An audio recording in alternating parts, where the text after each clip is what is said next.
আজকে ঠান্ডা ঠান্ডা পরিবেশ, ভাবলাম গাছের গোড়ার আগাছাগুলো একটু পরিষ্কার করে দেই। খুব আগাছা হয়।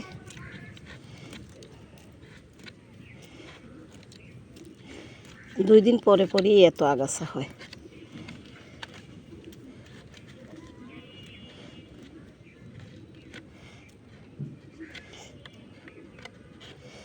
এটা একটা বাগান বিলাস গাছ আমার। এই গাছের গোড়ায় দেখুন কত ময়লা জমেছে।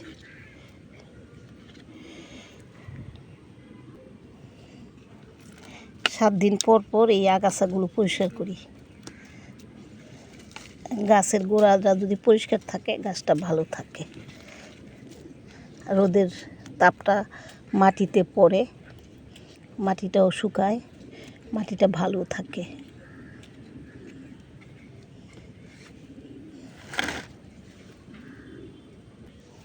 সেই জন্য সবসময় গোড়ায় যে ঘাসগুলো হয় সেগুলো আপনারা পরিষ্কার করে দিবেন।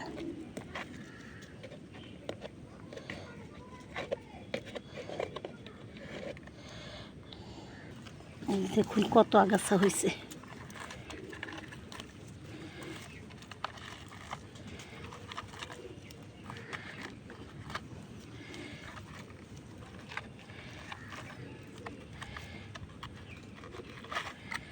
এটা রুয়েলে গাছ একটা হয়েছে। এটা আমার একটা পত্রলেখা গাছ। এই গাছের গোড়ায় একটা রুয়েলিয়া চারাও হয়েছে। তো চারাটা তুলে ফেলা উচিত, তা না হলে এই গাছটার গ্রোথ বাড়বে না। অনেক শক্ত, তোলা যাচ্ছে না।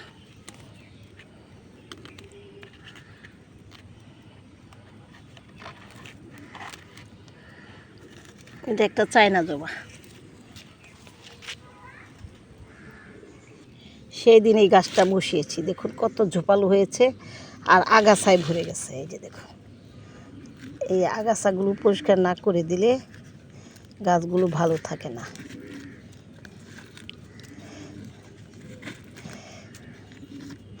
আর এটা কিন্তু একটা পাতাবাহার। একটা ছোট্ট ডাল এনেছিলাম আমার বান্ধবীর বাসায়, কিনে এনেছিল 400 টাকা দিয়ে, টবসহ এই গাছ। তারপর ওর তো আর হয় নাই, গাছ মরে গেছে।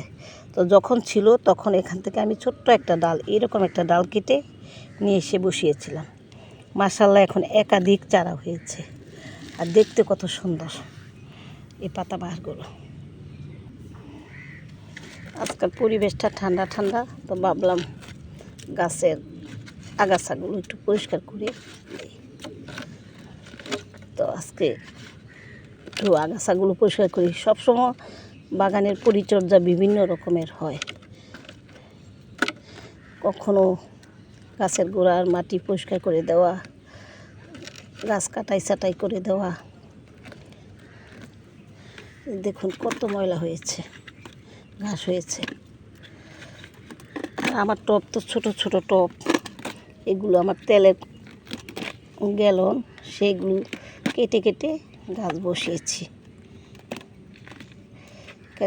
ঘাসগুলো গোড়ায় এমনভাবে বসে গেছে, তোলাও যায় না, শক্ত হয়ে গেছে গোড়াটা।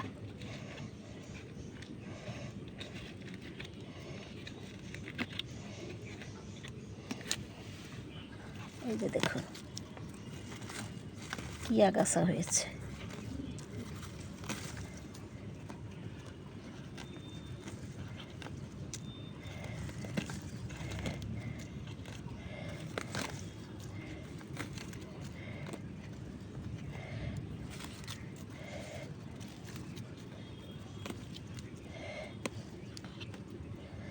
আপনারাও যারা বাগান করেন তারা বাগানের পরিচর্যা শুধু একই রকম না, বিভিন্ন রকমের পরিচর্যা করতে হয়,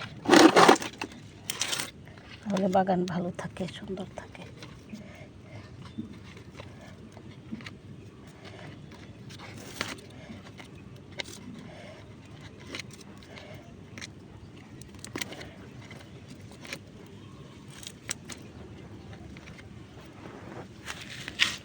এই গাছগুলো এত বিশ্রী, একবার বসিয়েছিলাম আর বাগান থেকে সরাতে পারতেছি না। যেখানে খুশি সেখানে এই গাছগুলো হয়ে যায়। এই যে এই পাতাবাহার গাছটার মধ্যে একটা রোজ ক্যাকটাস গাছ হয়েছে, কখন যে হয় কিভাবে বুঝতেই পারি না। পরবর্তীতে সরাই দিব। তো এইভাবে আপনারা বাগান পরিষ্কার পরিচ্ছন্ন রাখবেন, ভালো থাকবেন।